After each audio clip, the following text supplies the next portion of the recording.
Salut tout le monde, bonjour, hi. Vous savez, dans la vie d'une députée ou d'un député, il y a des moments qui sont toujours très forts.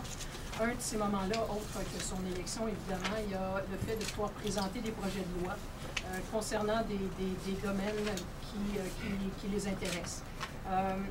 Moi, c'est pas d'hier que la question de la condition féminine m'intéresse. En 2004, lorsque j'étais députée et présidente du caucus des femmes, toute la question concernant la condition féminine était extrêmement importante pour moi. Alors, je suis extrêmement fière aujourd'hui de pouvoir vous dire que, sitôt la période de questions terminée, je vais déposer mon projet de loi privé concernant l'équité salariale, et je remercie ma collègue Mylène Freeman d'Argenteuil-Papineau-Mirabel, une de nos jeunes députés dynamiques qui a une passion aussi pour la condition féminine et qui va se faire plaisir d'appuyer mon projet de loi. Ce projet de loi-là, et je le présente aujourd'hui pour la simple et bonne raison qu'il y a de cela 10 ans, presque jour pour jour, le ministre de la Justice de l'époque mettait en place un comité pour regarder la question de l'équité salariale et revenir au Parlement avec des recommandations. Et ces recommandations-là sont sorties, si ma mémoire est bonne, en mai 2004. Et je profite de l'occasion d'ailleurs pour saluer ma prédécesseure, si on veut, dans le poste de porte-parole du NPD au niveau de la question de la condition féminine, Mme Irene Matheson, qui a fait un travail remarquable, qui n'a jamais lâché, quand je dis jamais lâché, c'est jamais lâché, cette question-là. Et qui s'était fait fort lorsque Jack Layton m'a passé le flambeau de la condition féminine, de me dire à quel point il ne fallait pas laisser tomber la question de l'équité salariale dans l'oubli. De la même façon qu'on a laissé tomber les recommandations du rapport de ce comité qui avait été mis en place en 2001 concernant l'équité salariale. L'équité salariale, je vous dirais, c'est un droit fondamental. C'est indécent quand, au Canada, en 2012, on ne se retrouve toujours pas de loi en matière d'équité salariale pour les employés qui sont assujettis à des entreprises, des compagnies ou tout simplement dans le domaine fédéral. Alors, dans ce contexte-là, ce que le projet de loi fait, c'est un projet de loi très simple qui fait simplement dire « mettez en application les recommandations qui étaient intervenues en 2004, des recommandations tout à fait sensées. On les vit déjà, nous autres, au Québec.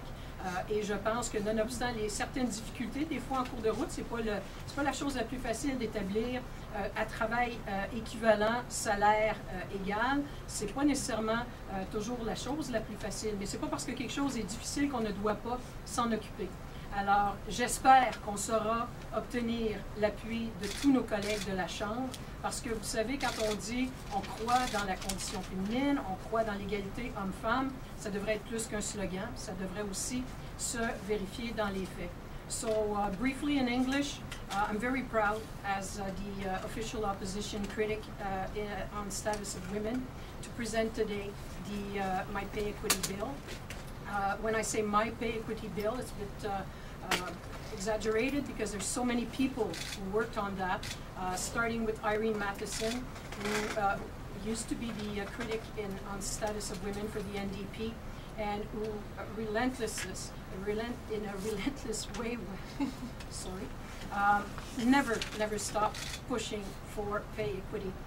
There's so many women around the country who are waiting and hoping for this bill to be in force. There's so many women that have been waiting since 2001, when the Minister of Justice at the time and the Minister of Status of Women had decided to steer a committee to evaluate the situation and come back with recommendation, which they did in a report, and I encourage everybody to read that report because all the recommendations are so thorough, so clear, so normal for a fundamental right like pay equity, except we took, like very often in politics, we took the nice report and we just put it on a shelf.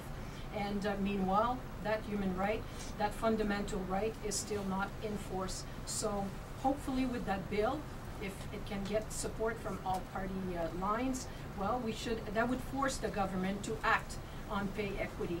And when I look at this present government, I might have my doubt. Doesn't mean that we have to stop working or stop trying to force an issue, but Of course, the same government to remove some of the accessibility to certain recourse for pay equity for women in Canada. I might not have the biggest hope, but we will at least put this back at the forefront, because it's not because we're not talking about it, which suits the Conservative quite fine. If we don't talk about pay equity, we need to bring it back at the forefront of the discussion. So I'll let Mylène.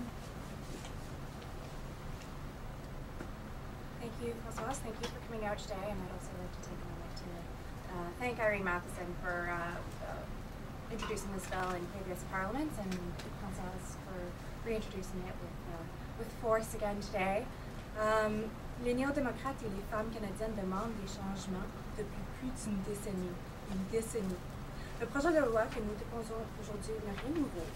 Les recommandations du groupe de travail de l'équité salariale ont été appuyées par des organisations de défense des droits de l'homme, des organisations de femmes, par les syndicats, des économistes et des académiques. Pour cette raison, et parce que c'est la bonne façon de faire, un grand pas vers l'élimination de l'écart salarial entre les femmes et les hommes, le Québec et l'Ontario ont déjà adopté des projets de loi proactifs sur l'équité salariale.